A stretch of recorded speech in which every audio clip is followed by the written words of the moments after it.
오늘 5항이에요.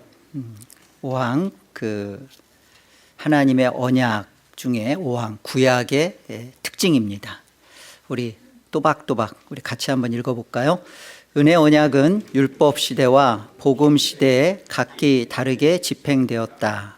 은혜 언약이 율법 시대에는 약속들, 예언들, 제물들, 할례, 유월절 양, 그리고 유대 백성들에게 전해진 다른 모형들과 의식들에 의하여 집행되었는데 이 모든 것은 장차 오실 그리스도를 예표하였다.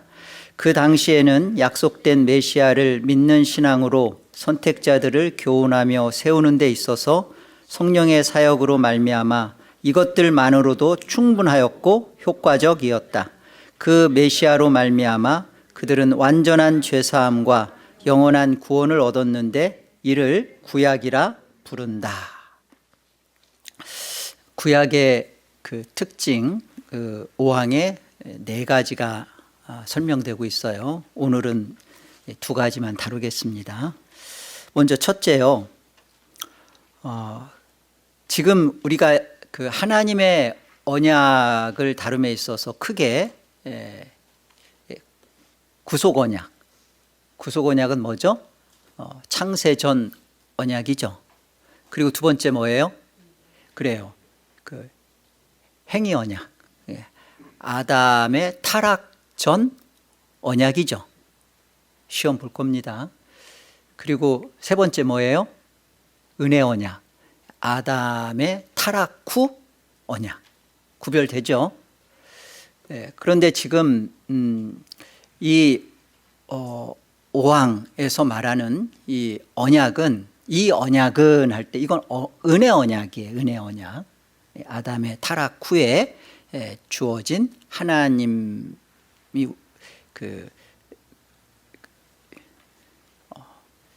우리에게 예수 그리스도로 맺으신 언약, 은혜 언약입니다. 자, 그래서 이 은혜 언약은 지금 5항에 뭐라고 되어 있냐면 율법 시대와 복음 시대에 각기 다르게 집행되었다 이렇게 되어 있죠. 그러니까 은혜 언약은 율법 시대와 복음 시대에 서로 다르게 주어졌습니다. 그러니까 이렇게 율법 시대 하면 구약, 복음 시대 하면 신약 이렇게 쉽게 결론 내려서는 안 돼요. 그러니까 율법 시대 하면 여기에 하나님께서 옛 언약으로 은혜 언약 안에 있는 거예요. 그 옛 언약으로 설명하시고 또 복음 시대 새 언약으로 설명하시고. 근데 이것이 구약 안에도 이 옛 은혜 언약이 있으니까 옛 언약과 새 언약이 담겨 있어요. 신약에도 옛 언약과 새 언약 가운데 설명들이 나타나지고. 그래서 우리가 이제 기억할 것은 실체가 다른 두 개의 은혜 언약이 존재하는 거 아닙니다. 그러니까 구약과 신약은 동일한 은혜 언약을 다룬다. 기억하세요.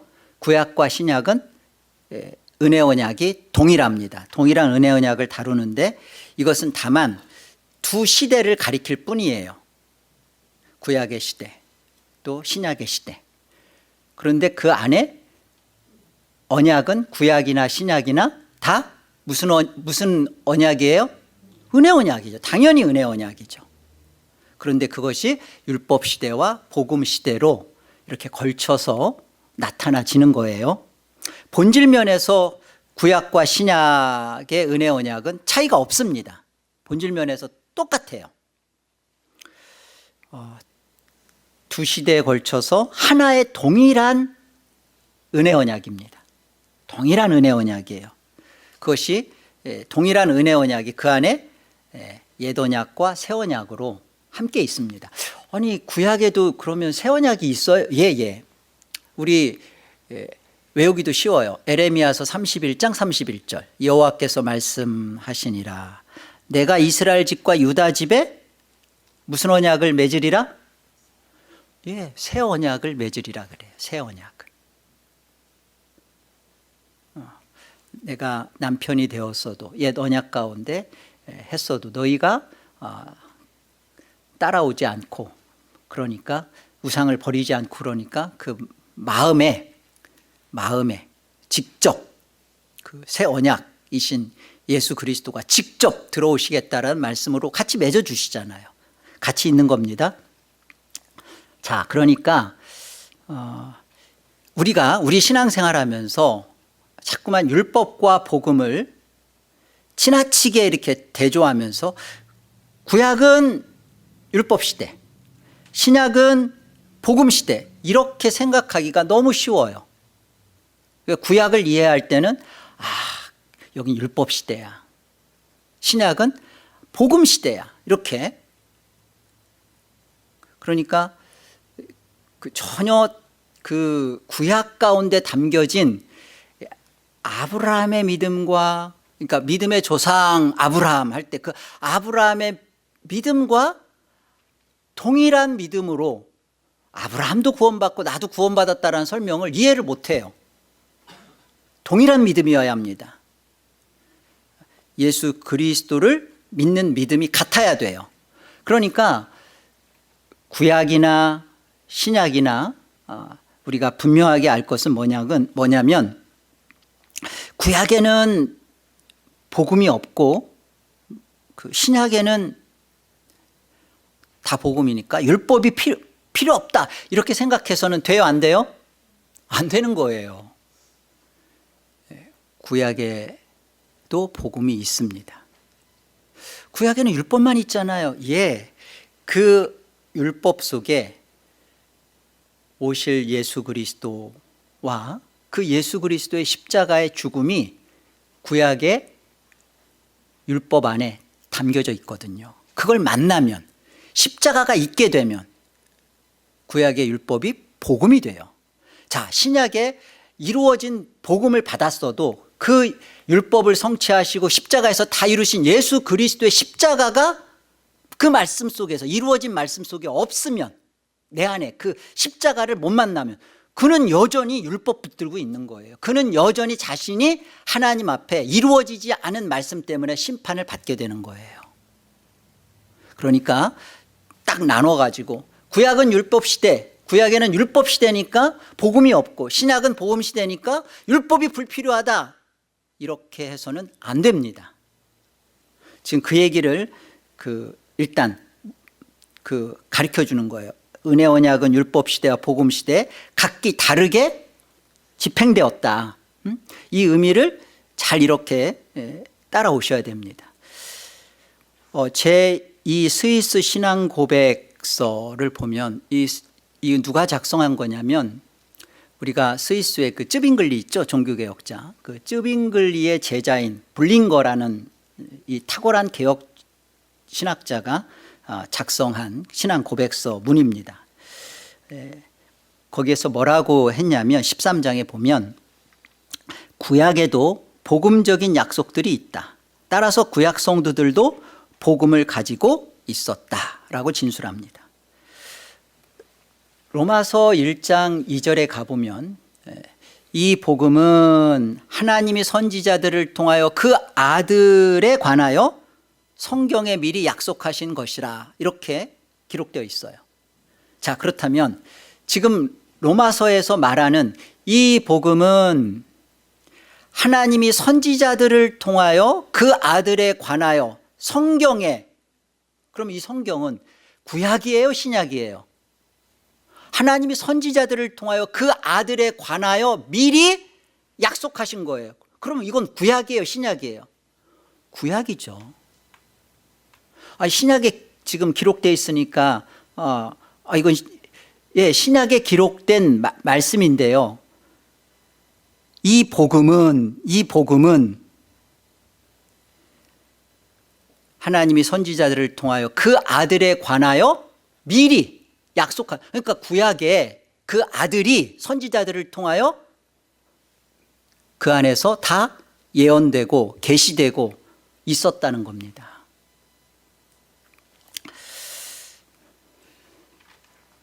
둘째, 설명을 빨리빨리 넘어갈게요. 둘째,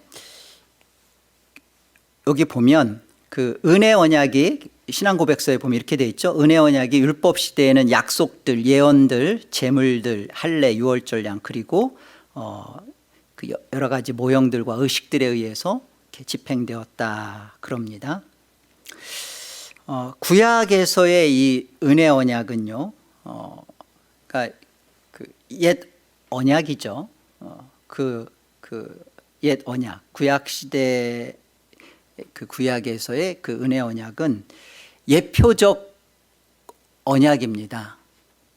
바라보는 언약이에요. 지금 그 약속들, 예언들, 뭐 제물들, 할례, 유월절 이 모든 것이 다 그 이렇게 바라보도록 예표한 언약이에요. 그 안에 예표 속에서 복음, 예수님과 예수의 십자가의 죽음을 담아 놓은 거예요. 그리고 예표입니다. 보세요. 고린도전서 5장 7절. 우리의 유월절 양 곧 그리스도께서 희생되셨느니라. 그러니까 구약의 그 유월절 양은 예표예요. 그 유월절 양을 통해서 무엇을 지금 설명하고 담아 놓은 거예요? 곧 그리스도 예수다 그러죠. 그러잖아요. 그러니까 구약에서의 그 은혜 언약은 다 보면 예표로 돼 있어요. 유월절 양은 어린 양으로 오셔서 죽으실 예수 그리스도다.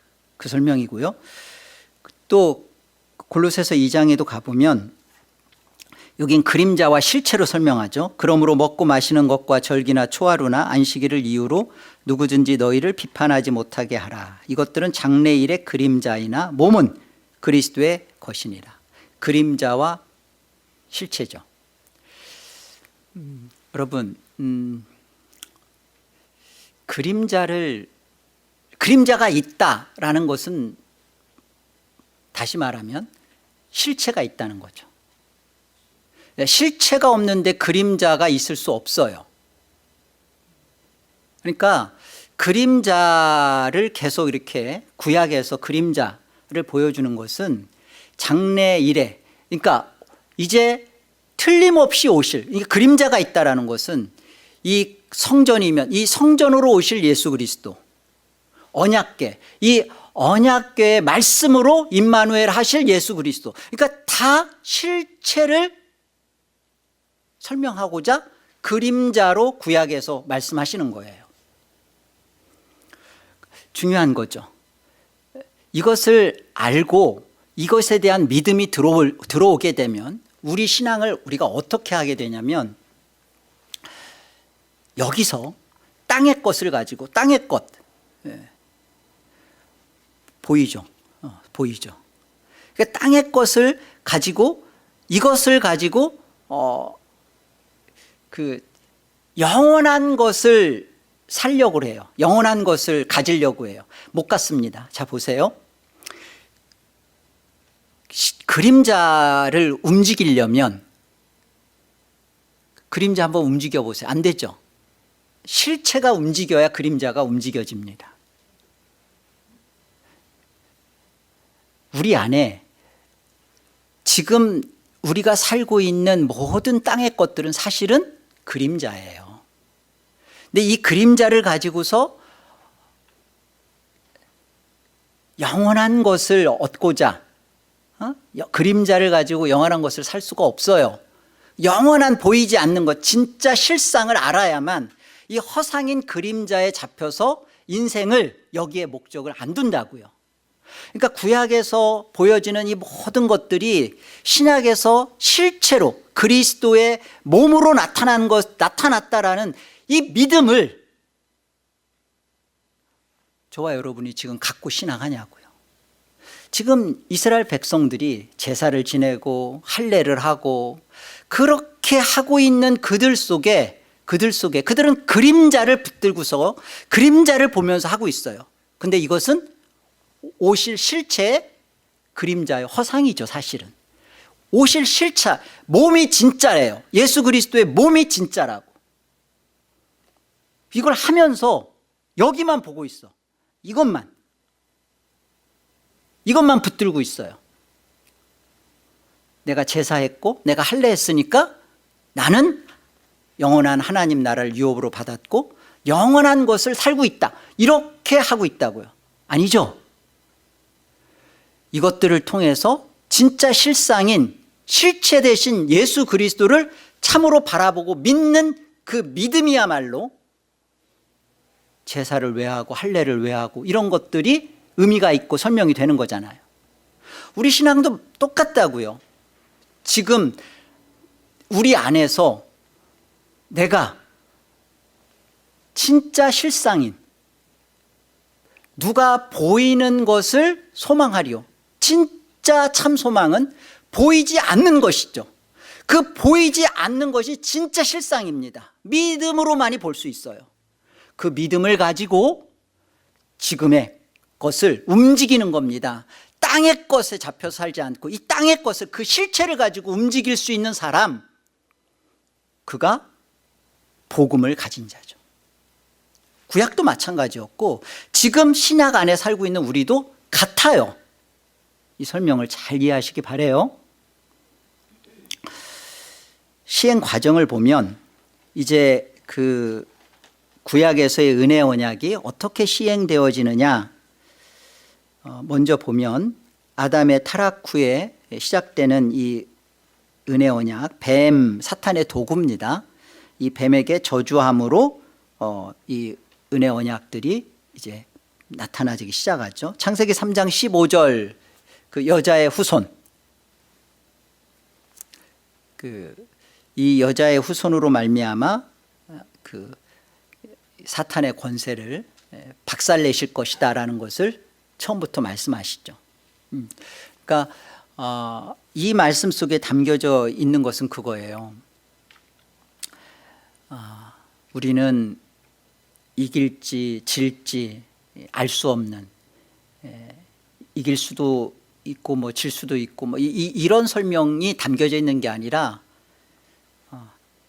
예수 그리스도가 이미 사탄의 권세를 박살냈다. 그의 십자가의 죽음은 이미 그의 그 사탄의 권세와 힘을 무력화시켰고 끝장냈다. 이미 이긴 싸움을 선포하신 거예요.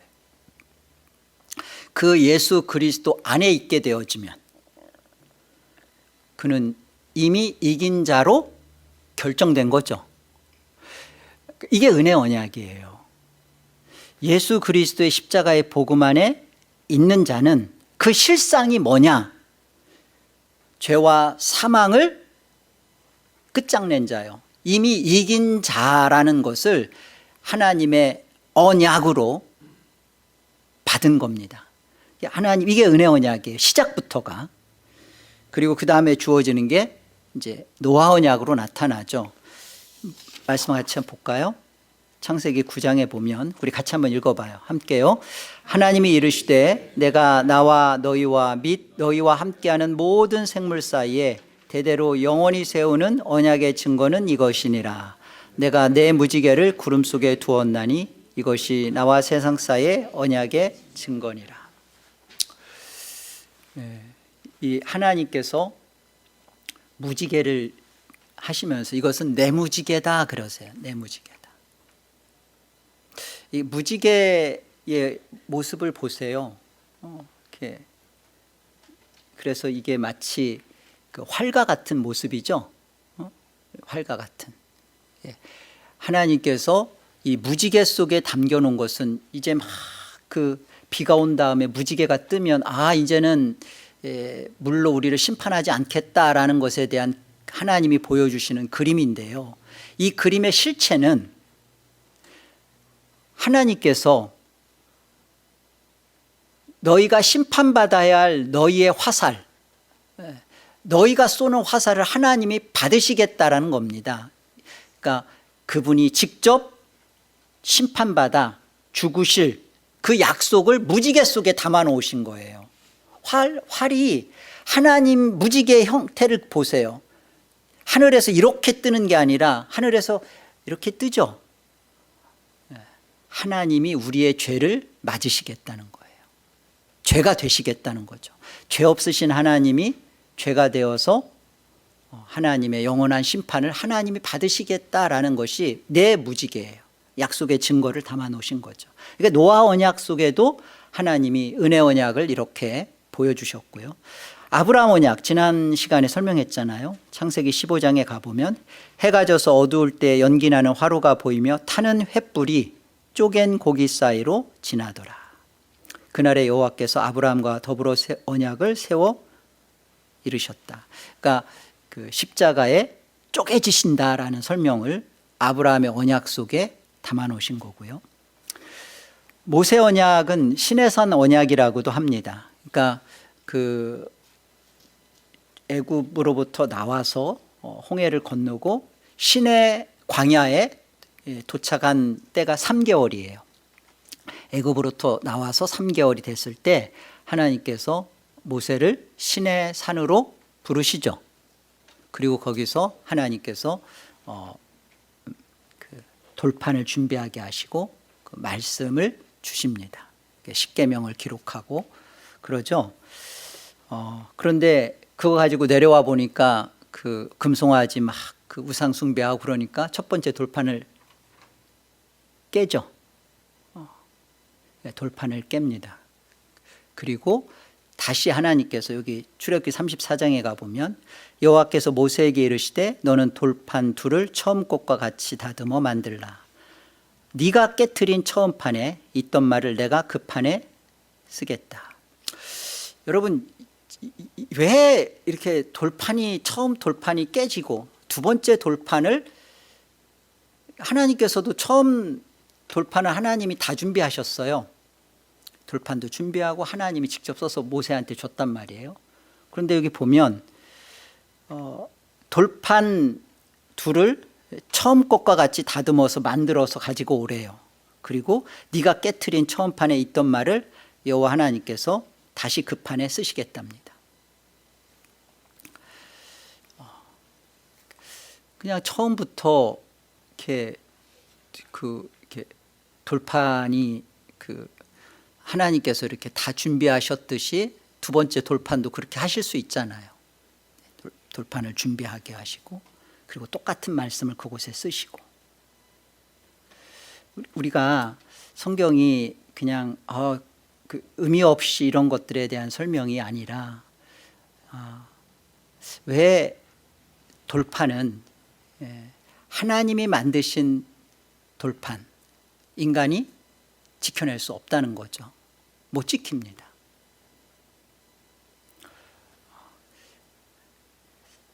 지켜낼 수 없는 그곳에 인간이 그 돌판을 만들어 가지고 온 곳에 똑같은 말씀을 똑같이 쓰셔요.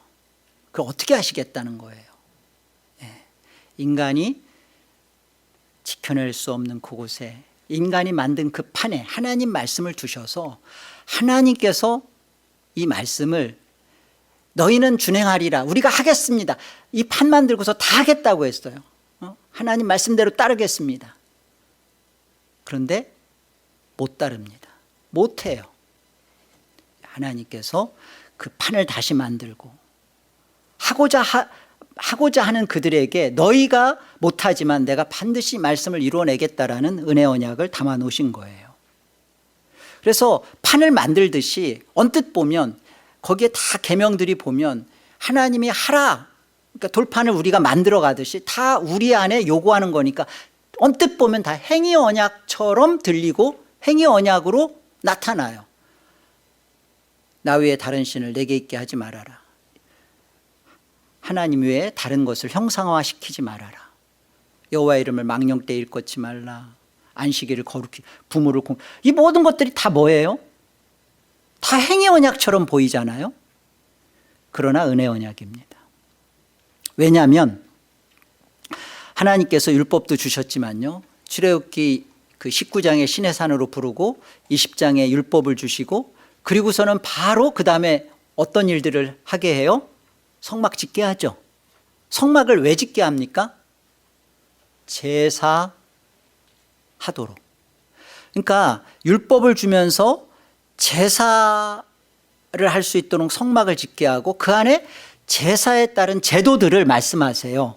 그러니까 제사 제도라는 것은 뭐냐면 다 그 안에 뭐 성소 들어가서 뭐 번제단이 있고 뭐 물두멍이 있고 뭐 떡상이 있고 이 모든 것들이 다 죄사함의 방편들이에요. 어떻게 죄사함을 주실 것이다라는 것에 대한 다 설명드립니다. 이런 것을 함께 주셔요. 함께. 그러니까 율법을 주시면서 지켜라. 그러면 살리라. 여러분 율법을 다 지키면 삽니다. 영생을 얻습니다. 지켜라. 그러면 산다. 그러니까 그 처음에 아담에게 타락 전에 주셨던 것과 똑같이 율법을 주면서 지켜라 라고 말씀하시니까 행위 언약처럼 들리지만, 그리고 제사 제도를 주시는 것은 어떻다는 걸 아시는 거예요? 못 지킬 것을 아신다는 거예요. 그렇잖아요. 율법을 주시고 바로 성막을 짓게 하시면서 제사 제도를 주신다는 것은 너희가 이 말씀을 못 지킨다. 두 번째 돌판이에요. 처음 거가 같이 판을 네가 만들어 가지고 와라. 그리고 거기에 내가 말씀 놓겠다. 못 지킨다는 거예요. 제사 제도 주신 거예요. 어떻게? 너희에게 이 죄사함이 어떻게 벌어질 것이며 이루지 못한 말씀을 내가 이루겠다라는 은혜 언약을 담으신 거죠. 질문 하나 드릴게요. 그렇다면 이제 이런 생각을 지금 희경 성도가 했을 거예요. 못 지킬 율법은 왜 주시고, 이런 거죠. 그럼 못 지킬 율법은 왜 주시고 또 언약은 또 왜 맺으시나? 그러니까 이런 거잖아요. 제사제도? 그래. 하나님이 은혜 언약 주시는 거잖아요. 근데 율법은 그 못 지킬 율법을 또 왜 주셔? 두 번째 돌판을 또 만들어 오라고 하고 거기다 말씀을 그럼 못 지킬 거 아시면서 왜 굳이 모세에게 또 판을 만들어 오게 하고 또 거기에 말씀을 넣으시고 못 지킬 줄 알으니까 또 제사제도 두시고 왜 이렇게 하시냐고요. 여기 답이 있어가지고. 왜 그렇게 한다고요? 두 가지죠. 첫째는 뭐예요? 인간의 죄와 무능을 철저하게 깨닫도록 하심입니다. 그리고서는 그리스도의 구원의 필요성을 절감토록 하는 거예요. 절감토록. 부르짖게. 하나님이 이 죄사함, 복음이죠. 복음이에요. 이 복음을 율법 안에 담아 놓으신 거예요. 율법 안에 담아 놓으셨다는 것은 뭐냐면 하나님의 말씀 속에서 내가 무능한 자구나, 하나님의 말씀을 살아낼 수 없는 자이구나, 이게 하나님 앞에 정말 살려달라고 호소할 수밖에 없는 그 율법으로 인하여 죽음 속에 들어가는, 율법에서 죽어야 돼요. 율법에서 죽어야만 비로소 그리스도를 만나게 되고 그리스도 안에서 죽고 사는 일이 벌어져요. 율법을 만나지 않고 하나님의 말씀 앞에 자신의 철저한 죄와 무능을 깨닫지 못하고 그리스도를 온전하게 만나고 그리스도의 필요성 앞에 잡히지를 않습니다. 왜 많은 사람들이 교회를 다니면서 적당하게 끄실려서 신앙생활 하나? 주님께서 주신 모든 것들에 대한 은혜를 좋아하고 그 은혜에 대하여 아는 자답게 주를 따라가는 일에 대해서는 망설일 뿐만 아니라 아예 거부하고 있나? 여러 핑계가 있잖아요. 진리를 알지니 진리가 너희를 자유케 하리라. 예수님을 만나기 전에는 율법 속에서 있었고 예수님을 만나고 이제 나는 하나님의 말씀에서 자유가 됐고 더 이상 구속받을 것도 없고 나는 이것이 더 이상 나한테는 그 뭔가 매이지 않고 나는 이제 율법의 종이 아니고 나는 자유인이고 그 마음대로 그 마음대로 할 수 있게 된 그 은혜, 그 은혜는 우리를 그리스도 안에 우리를 그 안에서 죽게 합니다. 목숨을 그리스도에게 내놓아요. 여러분, 구약의 복음이, 구약에 담겨져 있는 복음이 제사제도를 통하여서 그 하나님의 죄사함의 은혜를 구약의 복음 안에서, 그 율법을 통해서 구약의 복음을 담아놨잖아요. 그렇죠? 그 구약에 있는 사람들도 그 제사제도를 통하여 끊임없는 반복적인 제사를 통하여서 언제까지 우리가 이렇게 해야 되나 하면서 결국은 무엇을 그 안에 소망으로 약속을 붙들게 되냐면, 우리의 참 제사를 이루실 그 약속된 메시아, 그분이 오시면 나의 이 모든 것은 끝나고 참 안식이 주어진다. 그것을 믿음으로 갖도록 구약의 복음 안에 그것을 하도록 두셨단 말이에요. 그렇죠? 구약 안에 율법은 그렇게 주어진 거예요. 11조를 얘기해 볼까요? 구약의 11조는 그렇게 하나님 안에서 그런 모습을 통하여서 하나님의 그 예수 그리스도로 인한 복음의 은혜를 맛보도록 한 거죠. 구약 속에 담겨져 있는 죄사함의 은혜입니다. 예수를 바라보게 된 기쁨이고 구원의 즐거움이에요. 그것이 신약에 와서는. 여러분, 구약의 복음도 이렇게 그 찬란하고 영롱한데, 신약에서 저와 여러분이 만난, 실제로 예수 그리스도를 그 실체로 만난 이 복음의 그 확장과 뚜렷함과 완전성은 구약보다 덜해요, 더해요, 적어요, 많아요? 말을 못 알아들었어요? 훨씬 더 신약이 풍성하고 복되죠. 그렇죠? 그런데 율법으로 들으면 안 돼요. 그런데 11조는요. 구약의 11조보다 우리는 신약에 와서 이 11조가 더 복됨으로 다가와야죠. 그래서 우리는 예수 그리스도가 11조시고 그 10의 대표자시고 10의 완성자시고, 그래서 11조가 아니라 우리는 10의 10을 하나님 앞에 올립니다. 내 자신도, 그러니까 나의 전부가 주의 것입니다. 여러분, 이게 마태복음 10장 38절에서 말하는 아무든지 나를 따라오려거든 자기를 부인하고 오는 자가 내게 합당하다라는 겁니다. 그러니까 뭘 계산해서 그 어떤 내용물을 산비둘기 안 잡고 뭐를 잡아야 되고 이런 게 아니라, 정말 내가 복음의 은혜를 풍성하게 아는 자로서, 예수 그리스도를 만난 자로서, 나는 오늘 예수 그리스도 안에서 자유를 얻은 나는 이 자유를 어디에다가 사용하고 있냐는 거예요.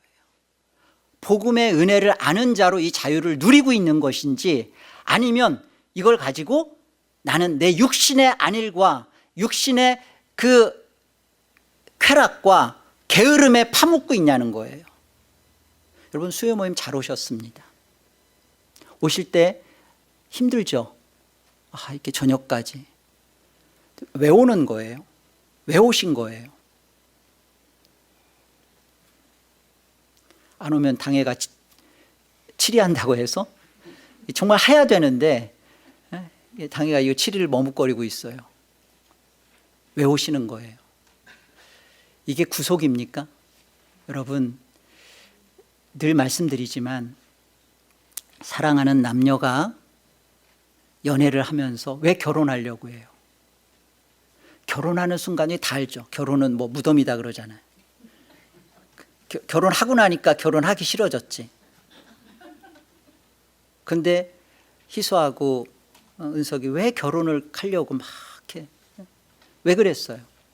서로에게 온전한 소유가 되고 싶어서. 나는 당신의 것이고 당신은 나의 것이고 나는 당신의 것입니다 라는 온전한 소유가 되는 것에 대한 기쁨 때문에, 그것 때문에 우리가 결혼을 연애하고 끝내는 게 아니라 결혼하고자 했던 거예요. 이런 마음으로 결혼 안 했어도 이게 결혼인 거예요. 그래서 결혼하는 순간 불편합니다. 힘듭니다. 이 코고는 남편과 같이 한 침대를 써야 되는 불편함이 있어요.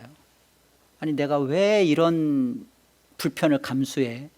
그냥 나는 내 인생 혼자 살면 좋은데 내가 왜 불편한 이 아내를 책임져야 돼? 여러분, 그런데요, 이것이 사랑이고 그 매임 속에 진정한 해방이고 자유라고요. 하나님의 은혜를 아는 자가 그 은혜를 맛보고 누리는 겁니다. 그걸 표현하고 누리는 것을 자유를 잃어버렸다, 그리고 그것은 나를 구속한다 그러면 안 돼요. 예수 안에서 얻게 된 이 생명을 우리가 정말 하나님의 형상이 회복된 자의 그 기쁨과 영광은 이렇게 발현되고 나타나지는 거예요. 여러분이 하늘의 기쁨을 어디서 맛볼 겁니까? 여러분의 자유를 그리스도의 매임으로 들어갈 때예요. 그래서 사도 바울이요, 옥중서신을 보면 빌레몬서에서는 이렇게 표현을 해요. 많은 사람들이 사도 바울이 로마 감옥에 갇혔다라고 하는데 바울은 그렇게 표현 안 해요. 빌레몬서에는 어떻게 표현하냐면 나는 그리스도를 위하여 갇혔다 그래요. 그리스도를 위하여. 빌립보서에서는요, 우리 기쁨의 서신이라고 하잖아요. 많은 사람들은 바울이 감옥에 갇혀서 고달프다 그러는데 바울은 그런 게 아니라 뭐라고 하냐면 나는 그리스도에게 갇혔다 그래요.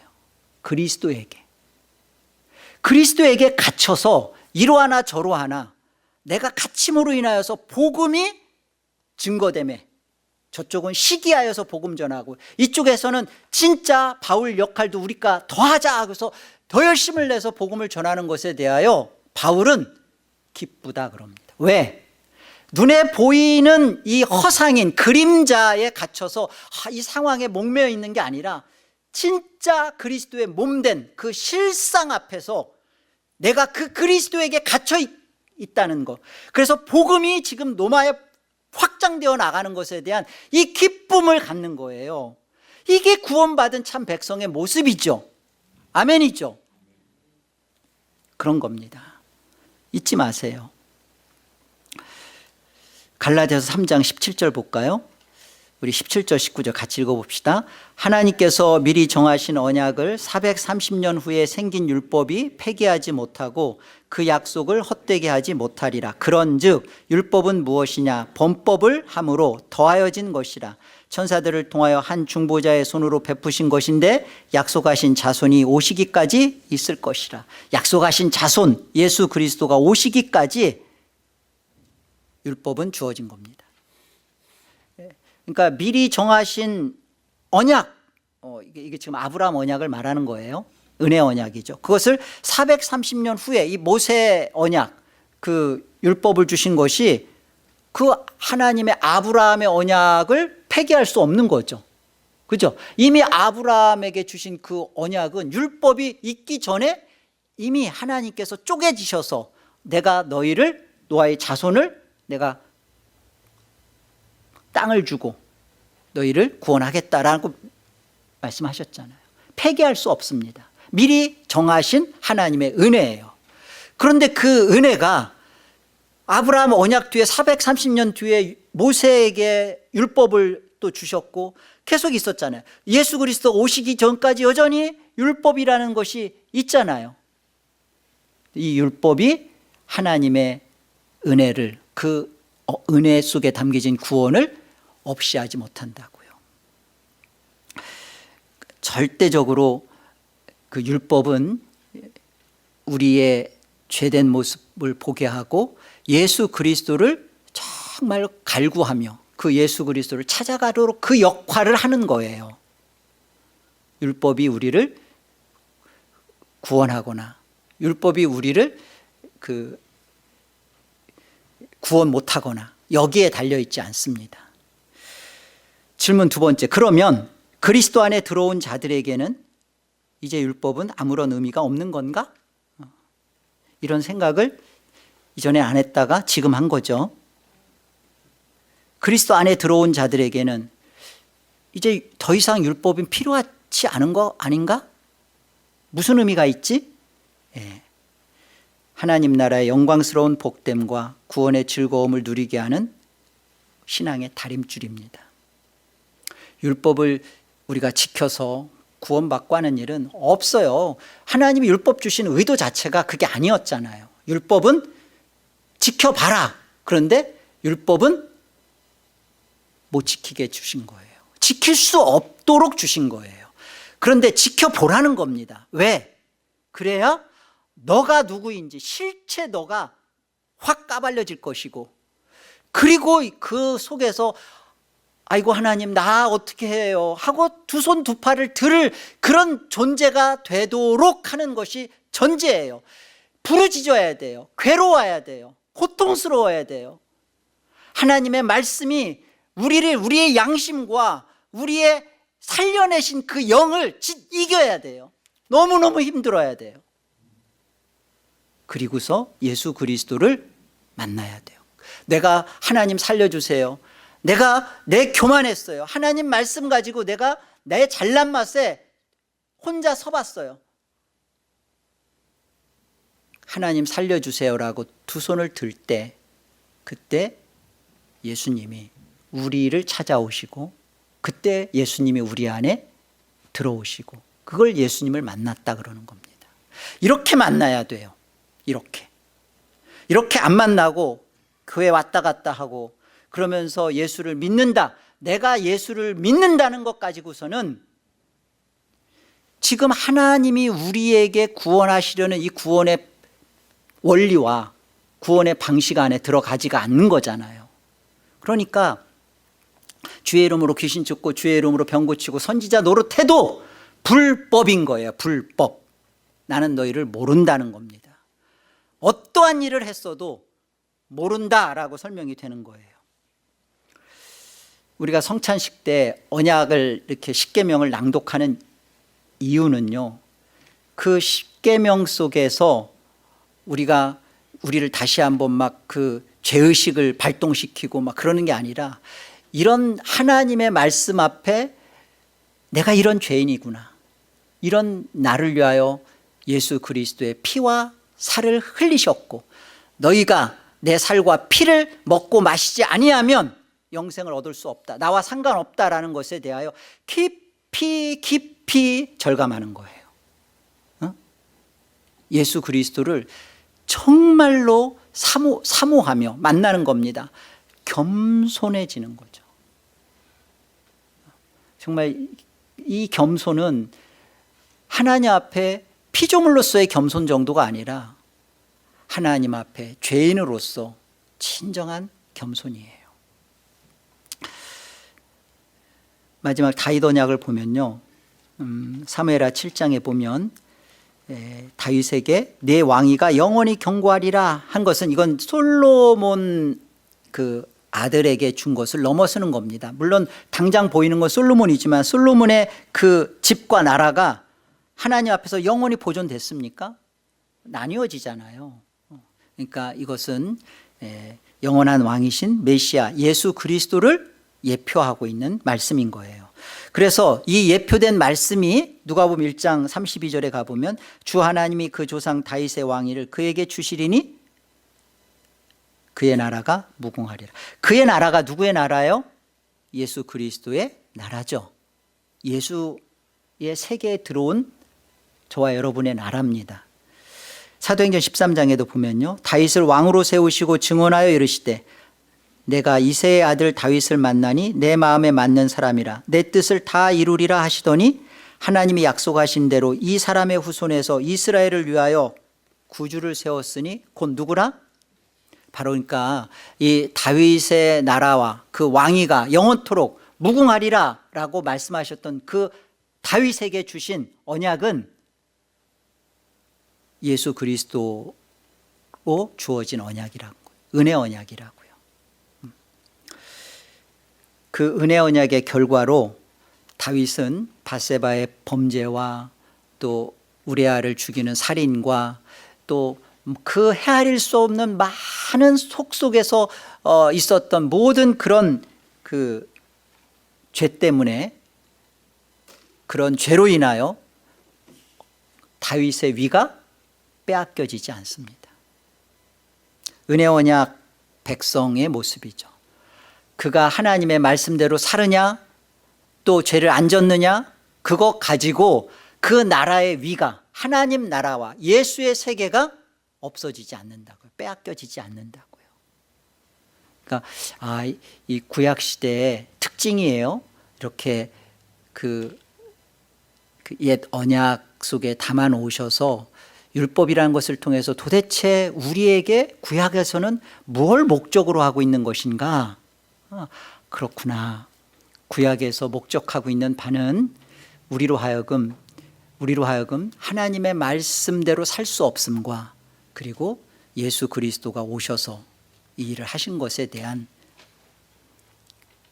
깨달음을 갖도록, 구약이 우리에게 그것을 하는 겁니다. 전 인류도 실패할 수밖에 없음을 보이시는 거예요. 그러니 예수 그리스도를 믿는 구원의 도리를 믿고 받으라는 거죠. 정말로 우리가 이렇게 예수 그리스도를 알고 믿고 받는 것과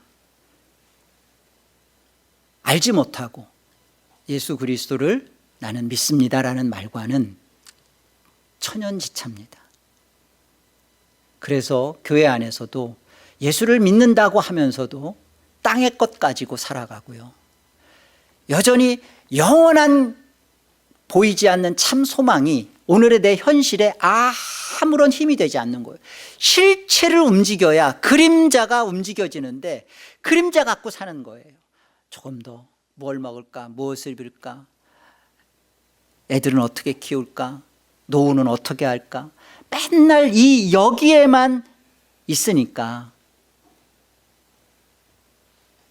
여기서 영원한 하나님 나라의 기쁨을 맛볼 수가 없는 거죠. 구약의 백성들이 참으로 하나님께서 그 예표로 주신 모든 것들을 통해서 실체이신 예수 그리스도를 봐야만 했습니다.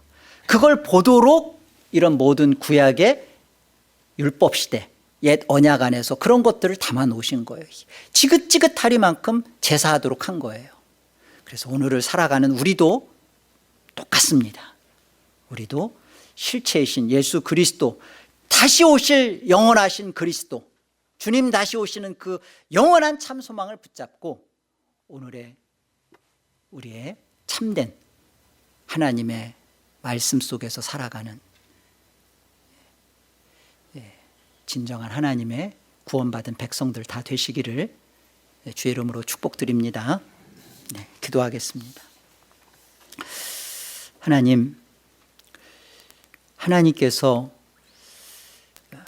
예수님을 우리에게 주시기 전에 그 예수님을 어떻게 만나야 되는지, 아니 예수님을 참으로 만날 수 있는 자는 하나님의 말씀 앞에 내 자신이 온전히 발각되고 그 안에서 비춰져서 나는 어두움을 사랑하는 자요, 나는 하나님을 원치 않는 자요, 나는 나밖에 모르는 자라는 것을 하나님의 말씀 앞에서 정말로 보고 예수 그리스도를 향하여 호소하며 손을 들으며 그 괴로움 속에서 부르짖을 수밖에 없다라는 것을 알려주도록 구약을 들어서 또 이스라엘을 들어서 우리에게 이렇게 설명해 주셨습니다. 하나님, 오늘 교회인 우리는 어떻게 신앙해야 되는지, 이 구약의 말씀을 받은 이스라엘 백성들이 어떻게 신앙을 했는지를 돌아보며 오늘의 우리의 신앙의 현주소를 정확하게 좌표를 찍고 신앙하도록 우리에게를 인도하여 주옵소서. 참으로 영광스러운 예수 그리스도를 만난 자로서 하나님의 이루어진 하나님의 귀한 말씀, 이 이루어진 그리스도 안에서 다 이루어진 이 하나님의 말씀을 가지고 영원한 하나님 나라를 맛보며 드러내며 예수 그리스도와 하나 된 이 즐거움을 선포하며 회복된 진리의 참 자유를 증거하는 하나님의 귀한 자녀들 다 되도록 주여 축복하여 주시옵소서.